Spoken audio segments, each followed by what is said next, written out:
Over 12 million men, women, and children passed this way. Passed through rooms and corridors haunted with a special stillness which remains only in places once noisy with human life.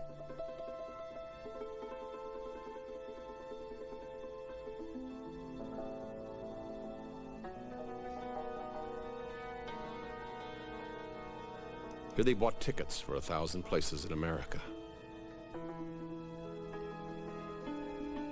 Here they traded their drachmas, their liras, and their ruples for dollars.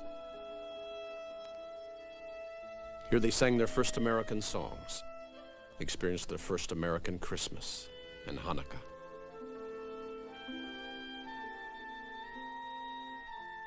Here they waited to be given permission to pass over to the new land.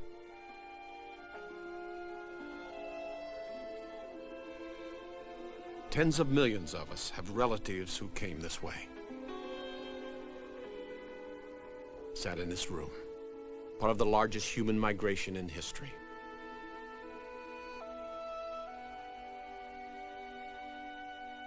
Of the many who came, some were turned away. But even they would leave part of themselves in America to remind us why they had come so far. Why they had made the journey.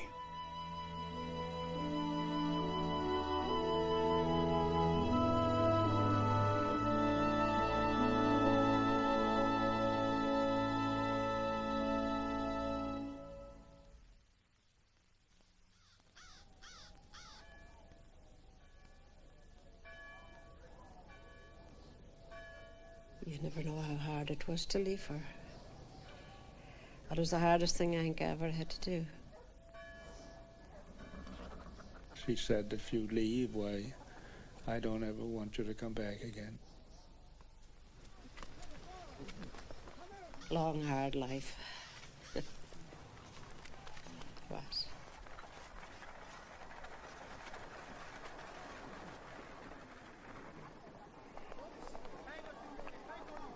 Europe had always lost its children to America. And now there were new reasons to leave. Industrial change and political unrest had brought increased joblessness and poverty to Italy and Southern Europe. And reaching as far north as the industrial cities of Poland and Russia. In America, they were saying, there was a future, perhaps a fortune to be made.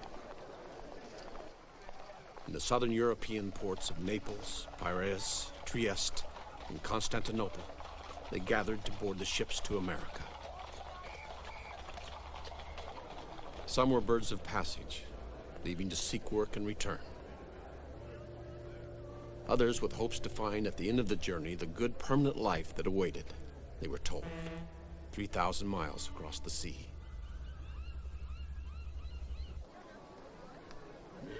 In the rural areas of Eastern Europe, they had, in addition to poverty, other reasons to look to America. The government was taking young boys to the army. In a mother's lifetime, she might not see him again. And always there was the police, the historic persecutor of the Armenian, Slovak, and Jew.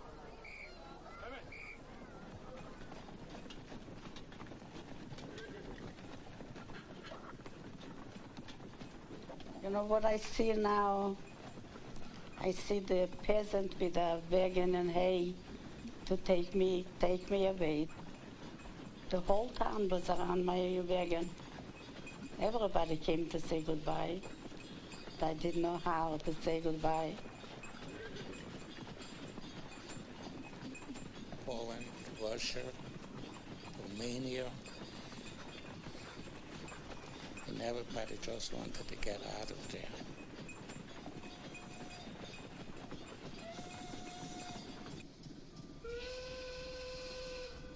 Making their way to the railheads, they sought passage to the sea. Some had money for the journey, and some did not.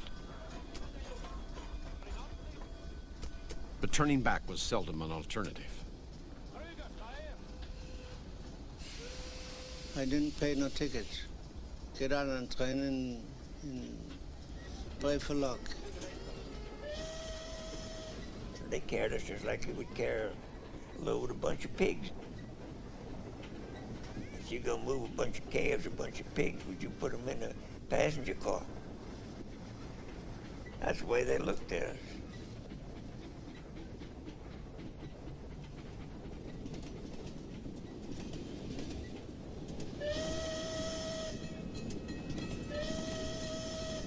For many, entering the great port cities of Northern Europe was like entering a new world.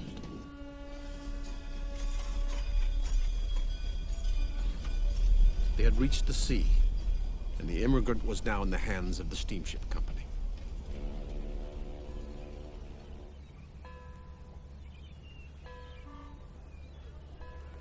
Immigrants from the east and north swarmed into Bremen, Antwerp, Hamburg, and Liverpool to be processed for the passage to America.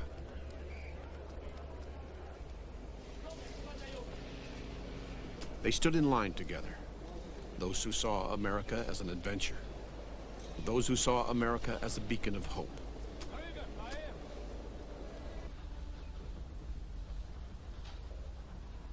It was a business of numbers, an operation designed to house, feed, and process 4,000 people at a time, to identify those whom American authorities might reject and return to Europe at steamship expense.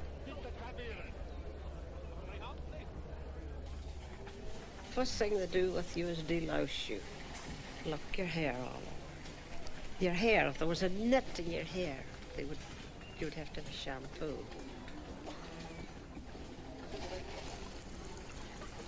Fearing epidemics, huge facilities were established to fumigate clothing, baggage, and people. Processed and ticketed, they waited for their ship.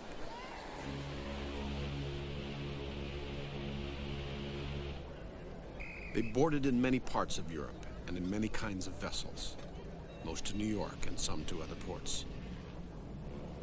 But they had one thing in common. They were traveling steerage, and the steamship companies understood the profit in numbers.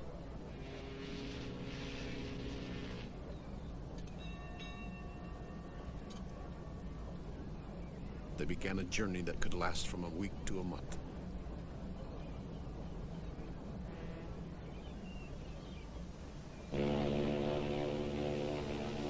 That was the last time it ever ran again.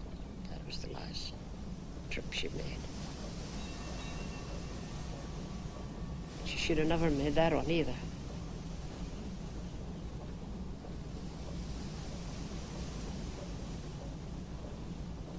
For some, it would be a voyage without incident. For others, the crossing would provide days for which they were ill prepared.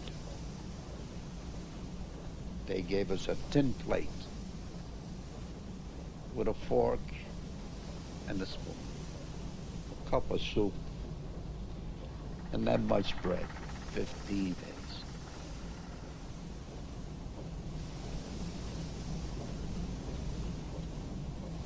It was all one big room. I was in a cellar. There were little lights going on there all the time. Little lights. We were riding in the steerage, like animals. You could see a lot of water, but we didn't see the sky.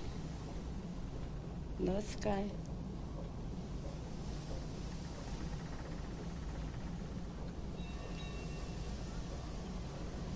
To escape the throbbing engines and the odor of spoiled food, those with blankets came on deck for air.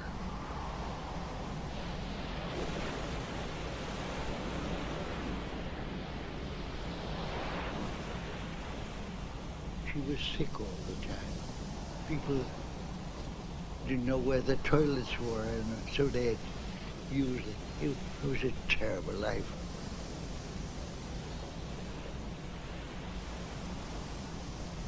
I prayed one night that that ship would go down. It was so horrible. It had to stop for a while. For some, the waves was washing. I was ready to go down.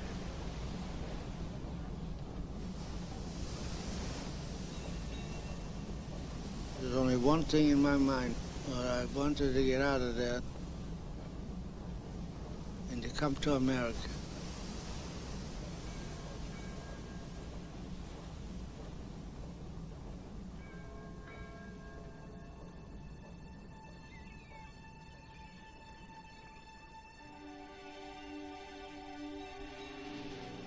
It appeared like a fog, and everybody went over to the railing and just admiring.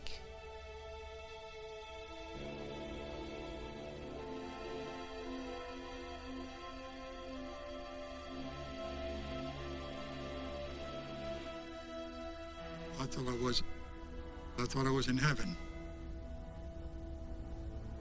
My God, is this a city on earth, or this is a city in heaven? Never seen a building that big, but beautiful. You have to cry.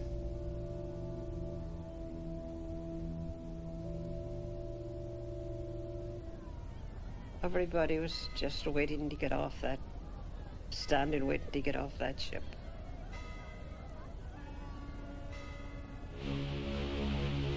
You were just wondering where you were coming to or what was going to happen to you, you know, in your mind.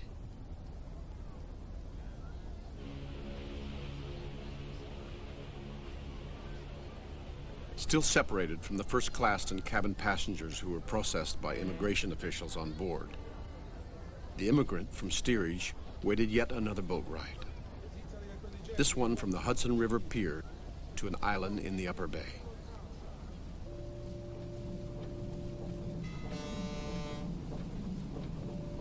Crowded into barges and ferries, they approached the place that had become a legend in their mind.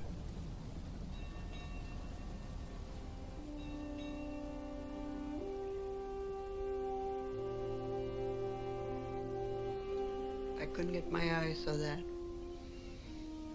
It's great. I was kind of glad to see Ellis Island as bad as it was.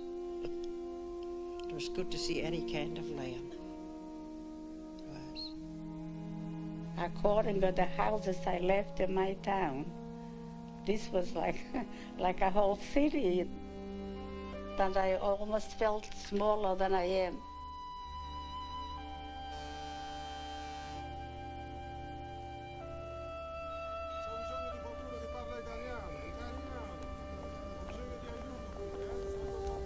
But when I came to these doors, I saw all these people there. I figured, well, I guess I'll have to stay here for good, probably, because all these people, what are they doing here? And nobody was happy. You don't know what's going to happen.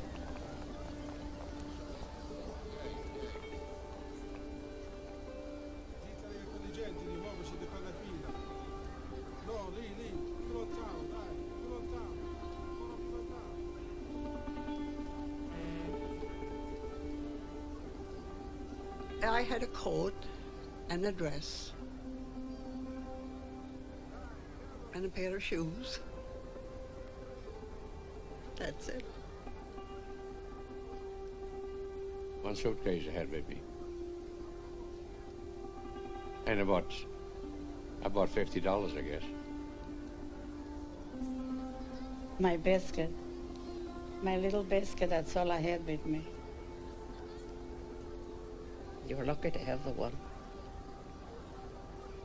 We had no other possessions but that. We had no baggage. We had nothing. Nothing, except the clothes. We had nothing.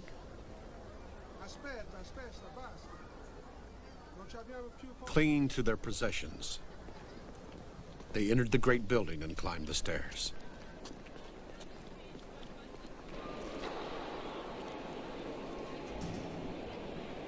Jesus, Mary and Joseph, I says, where am I? They would come right into the big hall, and there they were told to sit and stay there. And they didn't know where they were. It was a new land, but they hadn't been in land. It was just a big hall. And all you could get was tears and crying of the children. For the vast majority, the process would last less than a day. But now they waited. Those from Europe and the Near East with those who had arrived from the Caribbean. Those who were the first in their family to come to America with those who would be met.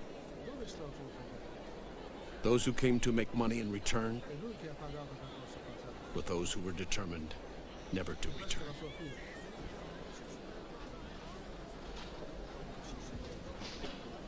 So they all had this fear, this worry.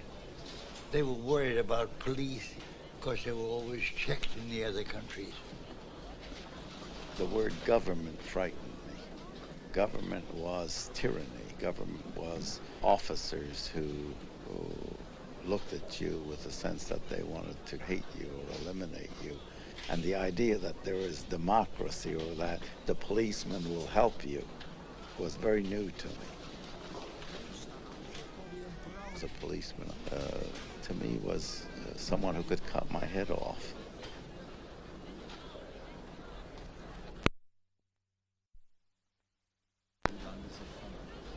It was the most dangerous thing for everybody to go through it. In the ice. Trachoma, the dreaded disease of the immigrant, the diagnosis for which could lead to almost certain deportation. If there's anything that put a chalk mark here, chalk mark there. Those identified to be set aside for possible rejection represented a small percentage examined each day. But this was little consolation to a family separated. You didn't have to know the people, but you know that somebody's missing. The agony they went through. So you know that somebody's missing in the family. All of a sudden, the thought, my goodness, they're separating us. Because that's what the police always did. They separated the men from the women and then took care of the women and children. As long as some member of the family, some loving member of the family was with you, life was tolerable. You lived in a relationship of family love. Even though the other members of the family, you didn't know where they were. You could converse, you could plan, you could warm each other.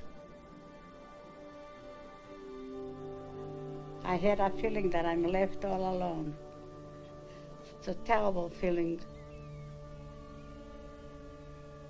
All of a sudden they were gone.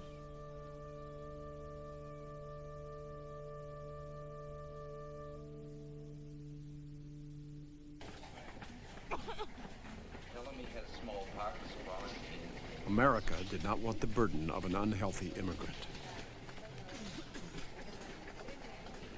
America wanted a person who could make a living and was not bringing into the country an infectious disease. And they looked your back over and your lungs and your heart and everything. And you were sent from one to the other, one doctor to the other. And a lot of people was put away on the side.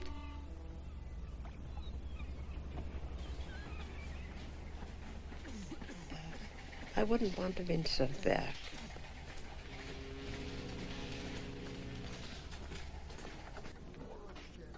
People were rejected because they showed outward signs of illness, what they considered mental difficulties.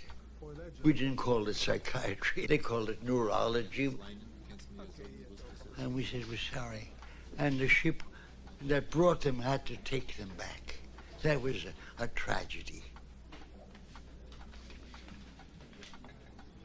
I decided if they ever have to send me back, I'll jump down to the water. I never go back to Russia.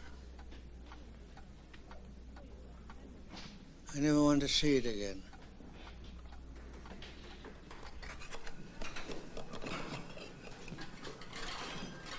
Built for 1,500, the dining room often fed 3,000. There would be dishes and forks and knives and white napkin, long tables, well set. But when the people went in, it was like chaos. And they handed us food. Food was not something people gave you. I didn't like it, but then I tasted it again. I never had seen a banana before. To me, this white bread was like cake already.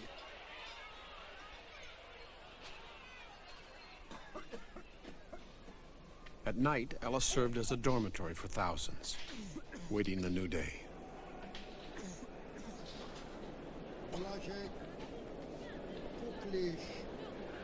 Each morning, the great hall would fill, and the noise would begin again.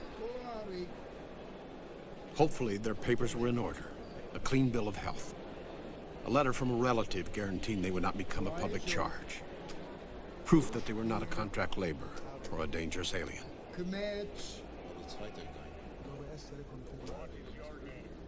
In adjacent rooms, the detained were given additional scrutiny and an opportunity to make their case. But accepting an appeal to Washington, the Board of Inquiry was the rejected immigrants' last chance. Through an interpreter, they did their best to persuade and to overcome the complexities of a changing immigration law.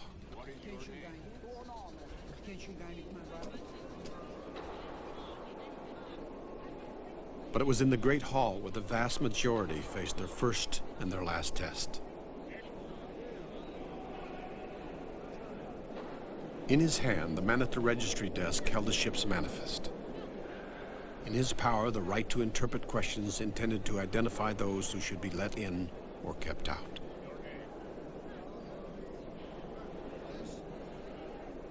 They know a word of English. I couldn't understand English, not one word. First question, how much money have you got? She had to have £5. My father, I remember, gave me that £5. Do you know how long? It took a couple of years, 2 and 3 years, to get that $25. My mother, when we got nearer and the person at the desk called our names, my mother turned to me, she says, I was never here. How does she know my name? I said, it's all right, Mom. She knows it. They asked me my name, and I told them Licht, and they say, how do you spell it? Well, I didn't know how to spell it, and they didn't know it, and they spelled it L-I-C-H-T. I said, it's all right for me, I don't know the difference. But then they said, all right, you can go. You're free to go. To Hoboken. Yeah.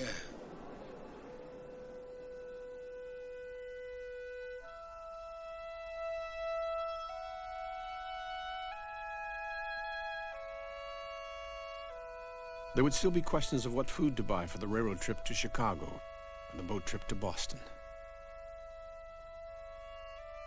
There was still the strange names, the strange numbers, and the fear of losing one's money.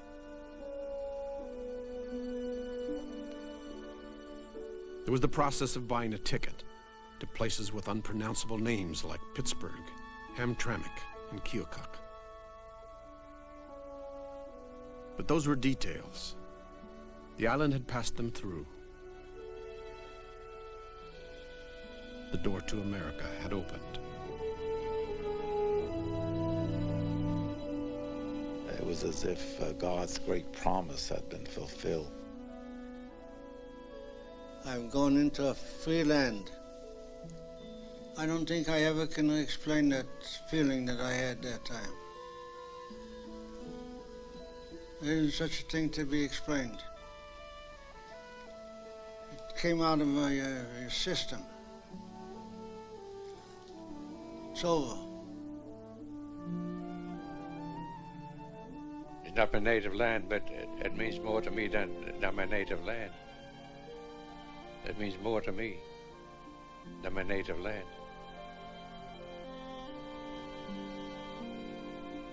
Any country on earth that this never happened. And become a human being again. It's a miracle. I'm glad I'm here. Couldn't be any better, could it? And everybody had hopes.